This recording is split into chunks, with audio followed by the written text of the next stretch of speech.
대부분 많은 분들이 착각하고 계신 것들 중에 하나가 뭐냐면 돈을 확 벌 수 있는 시기, 즉 골든타임은 생각보다 훨씬 더 명확하게 정해져 있고 그 시간은 매우 짧다는 거예요. 20년도 채 안 됩니다. 25년형 최신 제네시스랑 20년 전에 그랜저랑 성능이 똑같을 수가 없듯이 저는 돈을 가장 효율적으로 확 벌 수 있는 시기가 최대 50세까지라고 봅니다. 정말 길게 잡았을 때 50세. 아무리 길게 잡아도 뭐 대략 한 20년 남았다는 거죠. 근데 정말 팩트는요, 돈을 확 벌어야 될 가장 성능이 좋은 20대, 30대, 40대 초반까지가 오히려 가장 돈이 없어서 허덕이는 시기가 됩니다. 결국 확 돈을 벌 수 있는 이 골든타임 20년 정도를 적극적으로 활용하시려면 현재 여러분들이 벌고 계신 돈의 규모와 상관없이 이 질문에 한번 답해 보시길 바랍니다. 나는 지금 돈을 폭발적으로 벌 수 있는 최적의 시기에 있나? 확신 있게 그렇다라고 답변하실 수 있는 분들은 생각보다 많이 없으실 거예요. 대부분 많은 분들이 착각하고 계신 것들 중에 하나가 뭐냐면 돈을 확 벌 수 있는 시기, 즉 골든타임은 생각보다 훨씬 더 명확하게 정해져 있고 그 시간은 매우 짧다는 거예요. 왜냐면 자 보세요. 군대나 대학교 다 해결하고 나서 사회생활 막 뛰어들어 취업을 하면 보통 뭐 27, 28 전후가 되죠. 그럼 은퇴는 보통 몇 살 때 할까요? 무슨 이제 막 취업했는데 벌써부터 은퇴야 한참 남았잖아 라고 생각하실 수 있는데 일단 들어보세요. 한 65세 전후로 은퇴를 한단 말이죠. 그리고 지금 저출산 고령화 시대가 된 지도 한참 됐고 의료기술 발달로 인해서 평균 수명은 계속해서 늘어나고 있죠. 그러다 보니까 은퇴 시기도 점점 늦춰지고 있습니다. 괜찮아. 뭐 60세든 65세든 아직 뭐 30년, 40년 그 이상 남았어 라고 생각하신다면 그건 정말 위험한 생각이다 라고 얘기해드리고 싶습니다. 왜 그러냐면 이 은퇴까지 이 40년 중에서도 저 포함해서 여러분들도 돈을 확 벌 수 있는 시기는 20년도 채 안 됩니다. 왜 그런지 지금부터 현실을 한번 말씀드려 볼게요. 좀 꼰대 같은 얘기처럼 들릴 수도 있는데 50살이 넘어서서 지금의 20대, 30대처럼 똑같은 돈 버는 성능을 가질 수가 있을까요? 25년형 최신 제네시스랑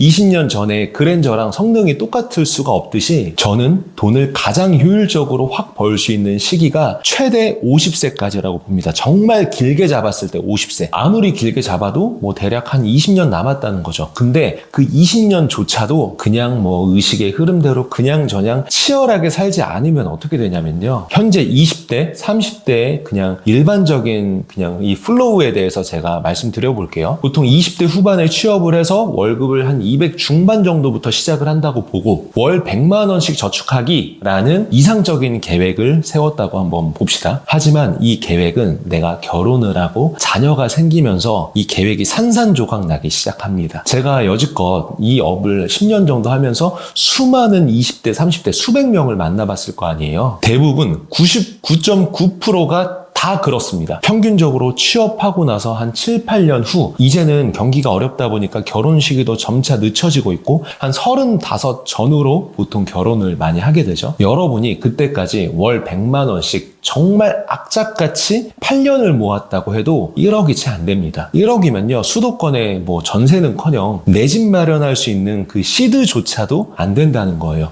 물론 아예 지방 같은 데는 가능하겠죠. 결국 내가 100만 원씩 악착같이 모았다고 해도 그 돈은 결혼자금 또는 전세보증금의 일부로 다 소진됩니다. 다시 0부터 시작하는 거죠. 괜찮아, 다시 모으면 되니까 라고 생각하실 수 있는데 다시 모으려고 보면요 대출 이자나 뭐 월세나 관리비나 그렇게 늘어난 고정 지출들이 월급을 짓누르기 시작합니다. 배우자와 지출을 합치면 한 2배 정도 될 거라고 생각하잖아요. 근데 뭐 외식, 경조사, 양가 부모님 용돈 뭐 이것저것 뭐 다 포함하면요 지출은 2배 이상으로 늘어납니다. 절약하려고 노력해도 이때부터는 정말 한계에 부딪히는 순간이 오는 거죠. 내가 한 달에 뭐 한 월 15만 원 아끼려고 대중교통 이용 안 할 수가 없잖아요. 결국 지출을 아무리 줄여도 한계에 도달한다는 겁니다. 결혼하고 조금 지나게 되면 자녀 계획을 갖게 되고 자녀가 태어나게 되면요 진짜 이때가 지출의 정점을 찍죠. 제가 남자니까 남자 기준으로 보면요 배우자가 육아로 인해서 잠시 또는 장기간 이 경력 단절을 겪게 되면 소득은 당연히 절반으로 줄어들게 됩니다. 남편 혼자 벌어서 3명, 4명이 먹고 살아야 되는 거 거예요. 자, 제 딸이 지금 23개월이 됐는데요. 너무 이쁠 때죠. 이제 분유는 뭐 뗐지만 어린이집, 기저귀값, 사교육비, 보험료 이것저것 하면 생각보다 지출이 많이 나갑니다. 근데 아이에게 들어가는 돈은 아낄 수가 없다라는 심리가 작동을 하게 되죠. 이거는 부모라면 공감을 하실 겁니다. 아이를 위해서 그리고 아이의 미래를 위해서라면 지갑이 열릴 수밖에 없어요. 결국 20대 때 내가 취업하고 나서 세운 월 100만 원씩 저축하기 이 계획도 30대 중후반만 되죠. 마이너스만 안 돼도 다행인 상태로 바뀌죠. 정말 팩트는요. 돈을 확 벌어야 될 가장 성능이 좋은 20대, 30대, 40대 초반까지가 오히려 가장 돈이 없어서 허덕이는 시기가 됩니다. 지금 내 통장 잔고가 확연하게 늘어나지 않는 이유가 지출을 많이 해서가 아니라 어쩌면 소득을 늘릴 생각을 많이 하지 않고 있기 때문일 수도 있다는 겁니다. 결국 확 돈을 벌 수 있는 이 골든타임 20년 정도를 적극적으로 활용하시려면 소득을 확 늘리는 방법밖에는 없죠. 아끼는 건 노력 대비 한계가 있지만 버는 건 사실 무한대로 벌 수 있으니까요. 현재 여러분들이 어떤 영업 직군에 계시든 또는 일반 직장에 다니고 계시든 상관없이 일단 무조건 소득을 올릴 수 있는 고민을 하셔야 되고 이게 진짜 중요한데